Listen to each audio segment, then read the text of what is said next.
Right Mancherial district నుంచి first phase polling కి సంబంధించిన మరిన్ని అప్డేట్స్ సాగర్ మనకు అందిస్తారు. సాగర్, పోలింగ్ ఎలా జరుగుతోంది, అదే విధంగా పర్సెంటేజ్ ఎంత వరకు నమోదై ఉండొచ్చు అంటారు? ఎస్ మౌనిక, పెద్దపల్లి మంచిర్యాల జిల్లా వ్యాప్తంగా ఎన్నికల పోలింగ్ ప్రశాంత వాతావరణం కొనసాగుతుంది. ఇప్పటి వరకు ఉదయం 7 గంటల నుంచి ఇప్పటి వరకు 10 అవుతున్న 3 గంటల వరకు పోలింగ్ ప్రక్రియ అయిపోయింది. ఇప్పటి వరకు అయితే ఈ మంచిర్యాల జిల్లాలో 22% పోలింగ్ పర్సెంటేజ్ అయితే నమోదైంది. ఉదయం 7 గంటల నుంచే ఇటు గ్రామ ప్రజలైతే ఇటు ఓటర్లు పెద్ద ఎత్తున ఓటు హక్కు వినియోగించుకునేందుకు వస్తున్నారు. ఎందుకంటే ఇదంతా కూడా వ్యవసాయ ఆధారిత గ్రామాలు కాబట్టి ముఖ్యంగా ఉదయం నుంచి 7 గంటల నుంచే క్యూ లైన్లలో వేసి ఓటు హక్కును అయితే వినియోగించుకుంటున్నారు. మొత్తము పెద్దపల్లి మంచిర్యాల జిల్లాలో చూసుకుంటే మంచిర్యాల జిల్లాలో తొలి విడతలో దండపల్లి, హాజీపూర్, లక్షటిపేట, జన్నారం 4 మండలాల్లో మొత్తం 90 పంచాయతీల్లో ఎన్నికలు నిర్వహిస్తుండగా 6 పంచాయతీలు ఏకగ్రీవం కాగా మరో 3 గ్రామ పంచాయతీల్లో ఒక్క నామినేషన్ కూడా పడలేదు.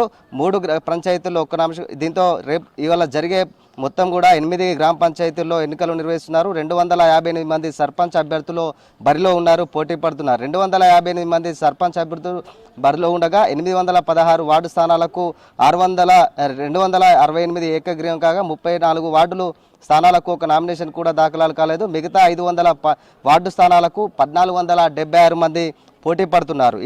ఇక పెద్దపల్లి జిల్లాలో మొత్తము ఈ మొదటి విడతకు సంబంధించి మంతని, ముత్తారం, రామగిరి, కమాన్పూర్, కాల్వ శ్రీరాంపూర్ మండలాల్లో మొత్తం 99 సర్పంచ్ స్థానాలు ఉండగా 4 చోట్ల ఏకగ్రీవమయ్యాయి. మొత్తం మిగిలిన 95 స్థానాలకు 376 మంది బరిలో ఉన్నారు. ఇక వార్డు విషయానికి వస్తే మొత్తము 896 వార్డు స్థానాలకు 21 చోట్ల ఏకగ్రీవం కాగా మిగిలిన 685 స్థానాలకు 1880 మంది వార్డు అభ్యర్థులైతే బరిలో నిలిచారు. ఇట్లా ఓవరాల్గా పెద్దపల్లి మంచిర్యాల జిల్లాలో ఉదయం నుంచి పోలింగ్ ప్రక్రియ అయితే కొనసాగుతుంది. ప్రస్తుతం మనము మంచిర్యాల జిల్లా హాజీపూర్ మేజర్ గ్రామ పంచాయతీలో ఉన్నాము. చూడొచ్చు, మీదంతా కూడా మేజర్ గ్రామ పంచాయతీ. మొత్తము 11 వార్డులుగా ఒక్కొక్క 11 పోలింగ్ బూత్లు ఏర్పాటు చేశారు. ఉదయం నుంచే పెద్ద ఎత్తున ఈ గ్రామస్తులందరూ కూడా ఓటు హక్కు వినియోగించుకోవడానికి వస్తున్నారు. వృద్ధులు, ఇట్లా వికలాంగుల కోసం ప్రత్యేకంగా వీల్ చైర్స్ కూడా అవైలబుల్గా ఇక్కడ ఉన్నాయి. ఇట్లా ఓవరాల్గా ఈ పెద్దపల్లి నుంచి ముఖ్యంగా ఇటు మంతని సైడ్ అయితే మొత్తం మావోయిస్టు ప్రభావిత ప్రాంతాలు కావడంతో పోలీసులు కూడా పటిష్ట బందోబస్తు ఏర్పాటు చేశారు. రామగుండం కమిషనరేట్ మొత్తం వ్యాప్తంగా కూడా 1600 మంది పోలీసులు బందోబస్తు ఏర్పాటు చేశారు. మొత్తం నిఘా నీడలో అయితే గ్రామ పంచాయతీ పోలింగ్ అయితే జరుగుతుంది. ఇప్పటి వరకు మొత్తం కూడా 5,61,000 నగదు అయితే ఇప్పటివరకు సీజ్ చేసినట్లు పోలీసుల అధికారులు కూడా చెప్తున్నారు.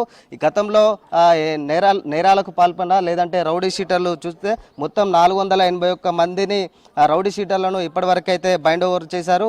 మొత్తం ఇటు పోలింగ్ కేంద్రాలు అయితే మొత్తం నిఘా నీడలో ఉన్నాయని కూడా చెప్పుకోవచ్చు. ఇటు జిల్లా కలెక్టర్లు, ఇటు పోలీస్ అధికారులు ఎప్పటికప్పుడు క్షేత్రస్థాయిలో విజిట్లు మొత్తం కూడా గ్రామ పంచాయతీలను ఈ పోలింగ్ కేంద్రాలకు ఎప్పటికప్పుడు విజిట్ చేస్తూ పరిశీలిస్తున్నారు. ఎక్కడెక్కడ అల్లర్లు జరగకుండా ముందస్తుగా చూసుకుంటున్నారు.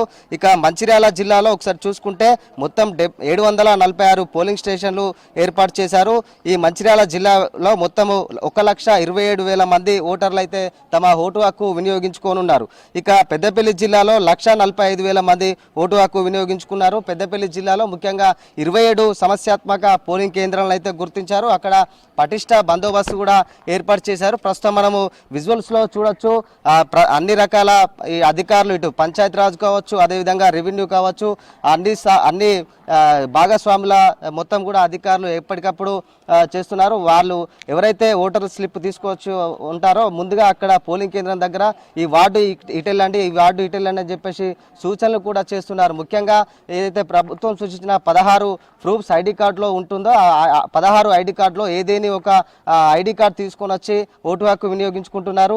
ఓటర్ స్లిప్ లేని వాళ్ళైతే కొంచెం ఆలస్యంగా ఇబ్బంది అవుతుంది. ఎందుకంటే ఓటు వినియోగించుకునే అభ్యర్థులు ఓటర్ స్లిప్ లేకపోతే ఏ వార్డులో ఉంది అనేది చూసుకోవడానికి కొద్దిగా ఇబ్బందిగా మారే అవకాశం ఉంది. ముఖ్యంగా ఇటు జిల్లా కలెక్టర్లు, అధికారులు అయితే ఇప్పటి వరకు 1 గంట వరకే సమయం ఉంది ఓటు హక్కు వినియోగించుకోవాలి, అందరూ కూడా ముందుగా వచ్చి ఓటు హక్కు వినియోగించుకోవాలి, చివరి సమయంలో వస్తే కొంచెం ఇబ్బందికరంగా ఉంటుందని చెప్పేసి అధికారులు క్షేత్రస్థాయిలో ఉండి ఇక్కడ బయట ఉండి కూడా ఓటర్లకైతే విజ్ఞప్తులు చేస్తున్నారు. 1 గంట వరకు, ఇప్పటికంటే 7 గంటల నుంచి మొదలైన ఈ పోలింగ్ మొత్తం కూడా 1 గంట వరకు కొనసాగుతుంది. ఈ 1 గంటల తర్వాత లంచ్ 1 అవర్ ఉంటుంది. 2 గంటల తర్వాత నుంచి ఈ పోలింగ్ మొత్తం ఓట్లైన పోలను మొత్తం కూడా లెక్కించాల్సి ఉంటుంది. లెక్కించిన తర్వాత అభ్యర్థులు ఎవరు గెలిచారు, ఎవరు ఓడిపోయారు అనేది కూడా చెప్తారు. అదేవిధంగా సర్పంచ్ ఎన్నిక గెలిపోవటముల తర్వాత ఉప సర్పంచ్ ఎన్నిక కూడా ఉండబోతుంది. ముఖ్యంగా మేజర్ గ్రామ పంచాయతీలు అయితే కొంచెం ఆలస్యంగా ఉంటుంది. ఓటర్లు తక్కువగా ఉన్న ప్రాంతాల్లో గెలిపోవటంలో 1 గంట నుంచి 2 గంటల వరకు కూడా తెలిసే అవకాశం ఉంది. ఇట్లా మొత్తం కూడా పెద్దపల్లి మంచిర్యాల జిల్లా వ్యాప్తంగా ప్రశాంత వాతావరణంలో అయితే ఎన్నికల ప్రక్రియనైతే పోలింగ్ ప్రక్రియనైతే కొనసాగుతుంది. మౌనిక.